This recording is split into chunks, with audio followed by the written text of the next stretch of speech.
देश हित की शुरुआत। भारत का सूरज हमेशा उदय रहेगा, यानी अब भारत में सूर्यास्त कभी नहीं होगा। ऐसा हम क्यों कह रहे हैं, आइए आपको बताते हैं। आपको इस बारे में एक एक बात हम विस्तार से बताएंगे। इसरो के श्रीहरिकोटा के सतीश धवन स्पेस स्टेशन से मिशन आदित्य L1 को लॉन्च करने का काउंटडाउन भी शुरू कर दिया है और जानकारी आप तक पहुंचाते हैं। शनिवार को इसरो सुबह 11:50 पर श्रीहरिकोटा से मिशन आदित्य L1 को लॉन्च करेगा। इन तस्वीरों और ग्राफिक्स के जरिए आपको समझा रहे हैं इस पूरे मिशन के बारे में। पृथ्वी की कक्षा में 4 बार चक्कर काटेगा। यहां इसकी गति को लगातार बढ़ाया जाएगा, जिसके बाद यह धरती से दूर उस जगह पहुंचेगा जहां धरती की तरह ना दिन होता है ना रात। इस सफर के अंतिम पड़ाव पर क्रूज फेज आएगा।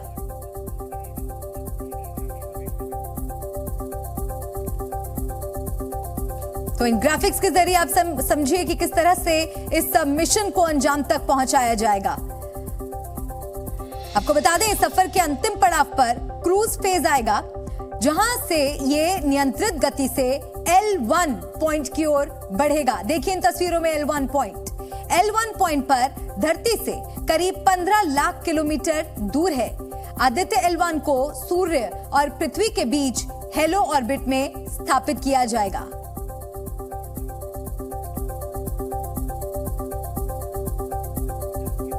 तो ये हेलो ऑर्बिट भी आपको हम इन ग्राफिक्स में दिखा रहे हैं किस तरह से। देखिए हेलो ऑर्बिट में इसे पहुंचाया जाएगा। आपको बता दें कि L1 पॉइंट के चारों ओर की ऑर्बिट को हेलो ऑर्बिट कहा जाता है। इसरो के मुताबिक L1 पॉइंट के आसपास हेलो ऑर्बिट में आदित्य L1 को रखा जाएगा, जहां सैटेलाइट बिना किसी ग्रहण के असर के सूर्य को देखता रहेगा। यानी इस पॉइंट से इसरो सूर्य पर 24 घंटे नजर रखेगा। यानी कि ये पॉइंट बेहद अहम है इस मिशन के लिहाज से। यही नहीं, रियल टाइम सोलर एक्टिविटीज और अंतरिक्ष के मौसम पर भी इसरो सीधे नजर रख सकेगा।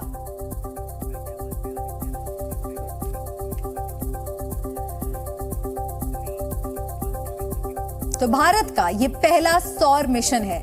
चंद्रयान 3 की ऐतिहासिक सफलता के बाद अब दुनिया भर की नजरें एक बार फिर भारत पर लग गई हैं, क्योंकि दुनिया मानती है कि भारत का सूर्योदय हो गया है। इसरो अब सूरज के करीब पहुंचकर एक बार फिर अंतरिक्ष विज्ञान में अपना तेज बिखेरेगा। बस कुछ घंटे बाकी हैं। देखिए ये खास रिपोर्ट।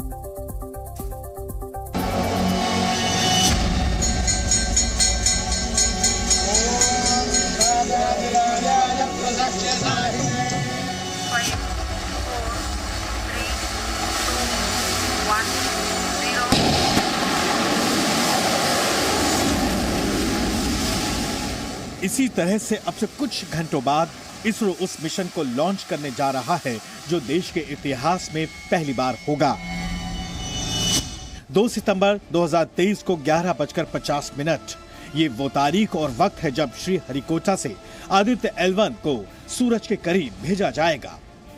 खास बात यह है कि श्रीहरिकोटा के जिस लॉन्च पैड से चंद्रयान 3 ने चांद की धरती पर कदम रखा था, इसरो ने अपने नए मिशन को लॉन्च करने के लिए आज 12:10 पर काउंटडाउन शुरू कर दिया है। अब वो दिन दूर नहीं जब भारत में कभी सूर्यास्त नहीं होगा।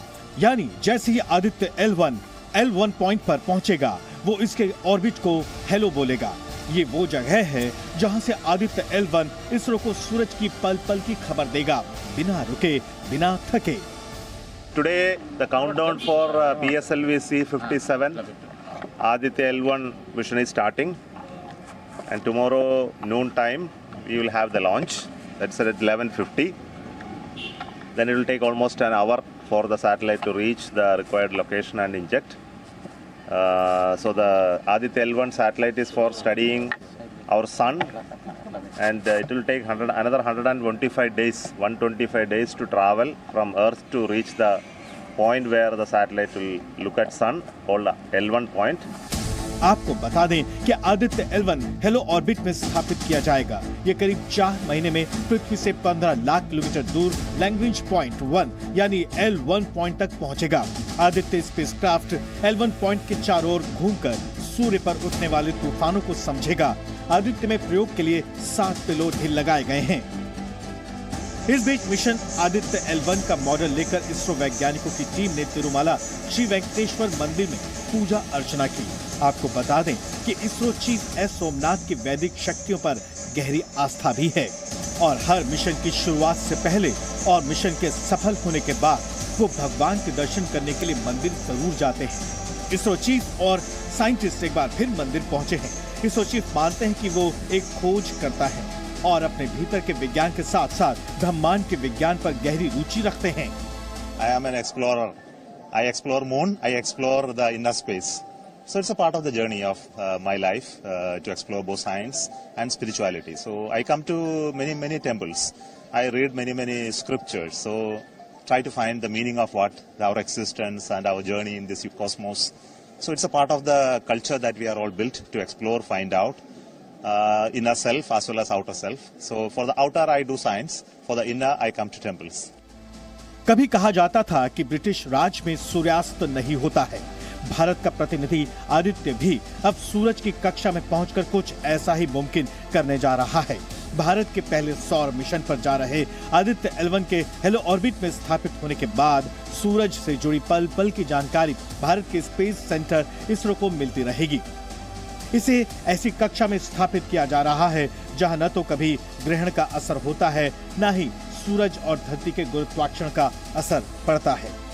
L1 पॉइंट है ये मून के बाद है और क्योंकि हम उस जगह पे हैं L1 पॉइंट पे जहाँ से अब अर्थ और मून सन के बीच नहीं आ सकते। अर्थ और मून एक तरफ है और सन दूसरी तरफ है और जब चंद्र ग्रहण लगता है तो चंद्रमा हमारे बीच में आ जाता है अर्थ और सन के बीच में, लेकिन यहाँ पे ऐसा नहीं होगा। L1 पॉइंट पे हम क्योंकि वो चंद्रमा के बाद है, मून के बाद है, इसलिए हम उसे वहाँ पे नहीं देख पाए चंद्र ग्रहण वहाँ पे संभावना नहीं है।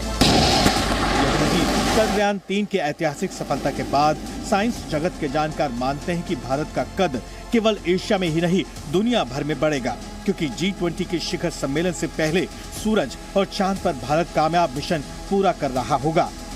Mission to the moon also had geopolitical messaging because India became the first country to soft land near the moon. The mission to the sun, Aditya, also has a certain nationalistic geopolitical messaging. And both these satellites coming within days of the big G20 summit to happen in New Delhi. खास बात यह भी है कि Aditya L1 की team भी लगभग वही है जिसने चांद के मिशन को कामयाब बनाया है। यानी हमारे महान वैज्ञानिक आने वाले दिनों में भी, चाहे मिशन गगनयान हो या फिर शुक्र पर भेजे जाने वाला मिशन, अब हम आकाश की गहराइयों को सूरज की रोशनी में और आसानी से छू सकेंगे। ब्यूरो रिपोर्ट, जी मीडिया। और चंद्रयान 3 के लिए भारत को मिला इंटरनेशनल सम्मान पाकिस्तान के किसी बड़े शौक से कम नहीं था। इस्लामाबाद अब तक इससे उबर नहीं पाया है। अब से करीब 18 घंटे के बाद सूर्ययान का मिशन शुरू होगा। इसके लॉन्च होने के बाद कल आपको पाकिस्तान से कई और बयान सुनने को मिलेंगे, यानी कल पाकिस्तान के दुख का नया चैप्टर शुरू हो जाएगा।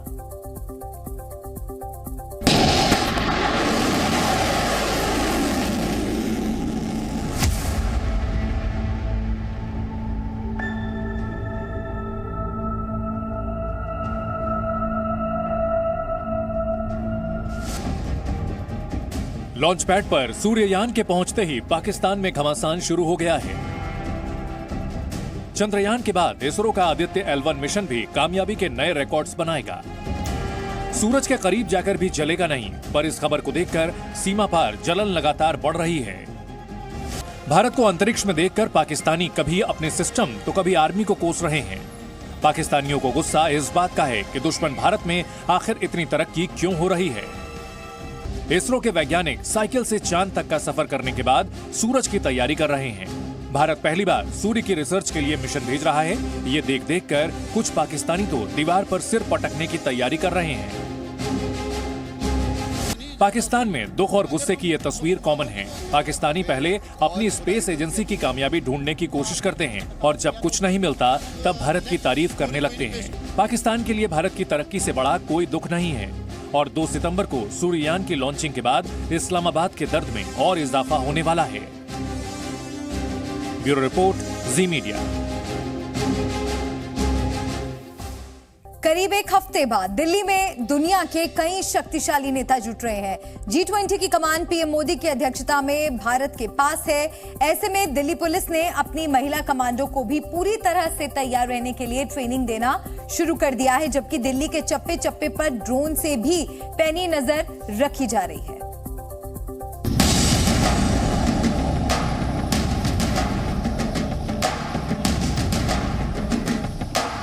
ये दिल्ली पुलिस की तीसरी आंख है।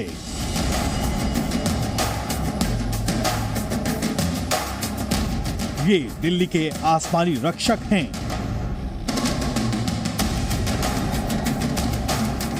ये दिल्ली की महिला कमांडो हैं। ये दो तस्वीरें बता रही हैं कि दिल्ली पुलिस G20 में आ रहे शक्तिशाली नेताओं की तैयारी के लिए पूरी शक्ति के साथ तैयार हैं।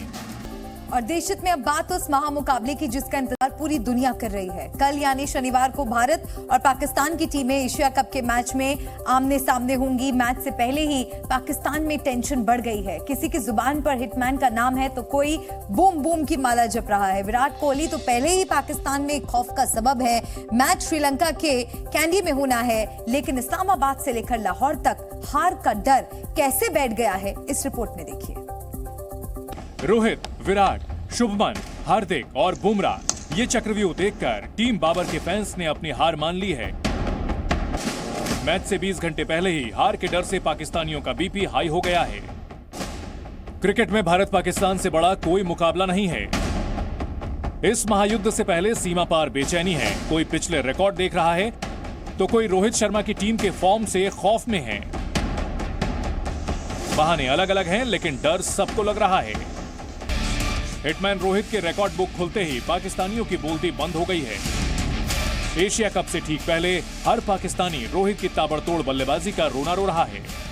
पाकिस्तान इस वक्त आईसीसी रैंकिंग में दुनिया की नंबर 1 टीम भले ही हो, पर आंकड़ों को देखें तो उसकी ज्यादातर जीत कमजोर टीमों के खिलाफ आई है। 2019 वर्ल्ड कप के बाद पाकिस्तान ने न्यूजीलैंड के साथ 8 मैच खेले, जिनमें 5 जीते और 3 में हार मिली।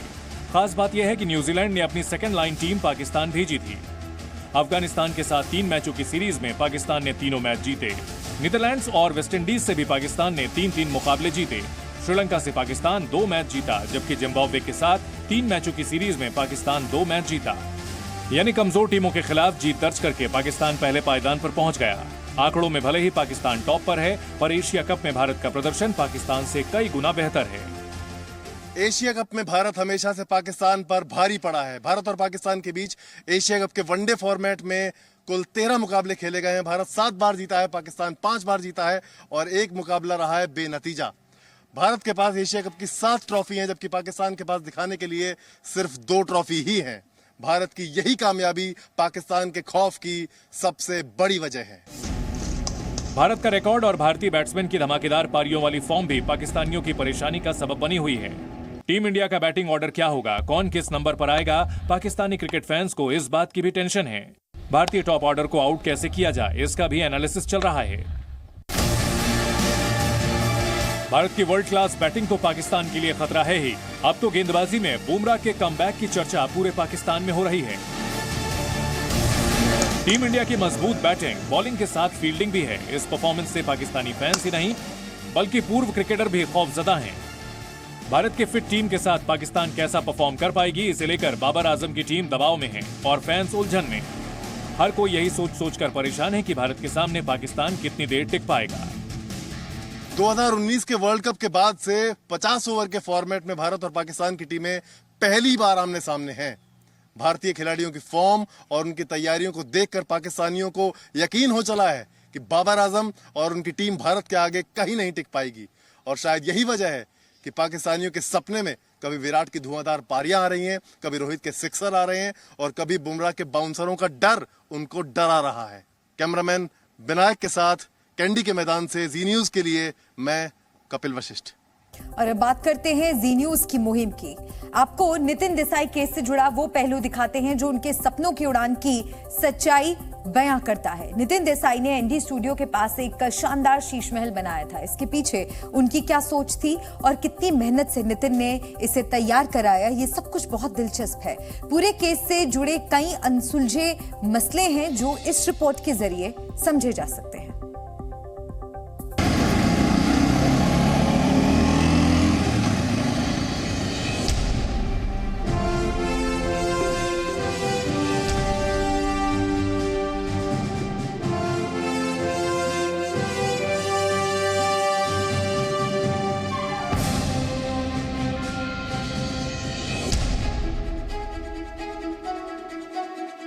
शानदार नक्काशी और अद्भुत कारीगरी, शीश महल की हर दीवार, हर रंग, हर टाइल और हर एक चीज में नितिन देसाई की झलक है। ये वो शीश महल है जिसे बनाने का सपना नितिन देसाई खुली आंखों से देखा करते थे। इसे तैयार करने में नितिन देसाई ने अपना सब कुछ झोंक दिया था। ये जो हम शीश महल देख रहे हैं, एक बेहद बेहतरीन कारीगरी है। समझ पा रहे हैं, देख रहे हैं कि इसको बनाने में काफी वक्त गया होगा। काफी वक्त बोलेगा तो उसके ऊपर कम से कम 20-25 राजस्थान से कारीगर उन्होंने लाए थे। ये करोड़ों ग्लासेस के टुकड़े से बनाया हुआ है। ये 4 या 5 महीने में उन्होंने बनाया था। अच्छा, ये कौन सी फिल्म की शूटिंग के लिए बनाया था? ये प्रेम रतन धन पायो के लिए ही बनाया था। अच्छा, ये एक सेट निर्माण करने में 4 से 5 महीने गए और 25 कारीगर लगे थे राजस्थान के। डे नाइट काम चलता था राजस्थान से कारीगर। वो डिजाइन सब ये वो सब नितिन जी का कैसा होना, पूरा आइडिया उनका कैसा बनाना है। यस। शीश महल का हर कोना प्राचीन कला और आधुनिक जरूरत के हिसाब से सजाया संवारा गया। नितिन देसाई ने पूरी मेहनत से इसे तैयार कराया, मगर उनका जो विजन था, उनका जो मकसद था, उसे पूरा करने से पहले ही परेशान होकर उन्हें दुनिया छोड़ने को मजबूर होना पड़ा। मुझे लगता है कि उन्होंने बहुत पुरानी पद्धति से, बहुत पुराने तरीके के हिसाब से बनाया था, रिसर्च करके, और 13वीं-14वीं शताब्दी के आसपास। ये सब पूरा उनकी बड़ी लाइब्रेरी है, उसका सब रेफरेंसेस लेके रिसर्च करके सब बनाते। ऐसे अगर स्टूडियो इन लोग के घसे में जाएगा, ये एडलवाइज वालों क्या करेंगे? इसके लिए वो बोलते थे ना, उनके वीडियो क्लिप में उन्होंने, इनके हाथ में ये स्टूडियो नहीं जाना चाहिए, महाराष्ट्र गवर्नमेंट उसको टेक ओवर करना चाहिए। शीश महल के पास ही नितिन देसाई ने खूबसूरत एनडी स्टूडियो बनवाया था। इसे तैयार कराने में भी उन्होंने तमाम बारीकियां ध्यान में रखी और अपना पूरा जीवन इसे समर्पित कर दिया। उनका मकसद इस स्टूडियो को वर्ल्ड फेमस बनाना था, मगर उन्हें मानसिक तौर पर इतना टॉर्चर किया गया कि उन्होंने अपनी जान से भी ज्यादा प्यारे इस स्टूडियो में खुदकुशी कर ली। जिस कमरे में नितिन देसाई की बॉडी मिली, वो आज भी सील है।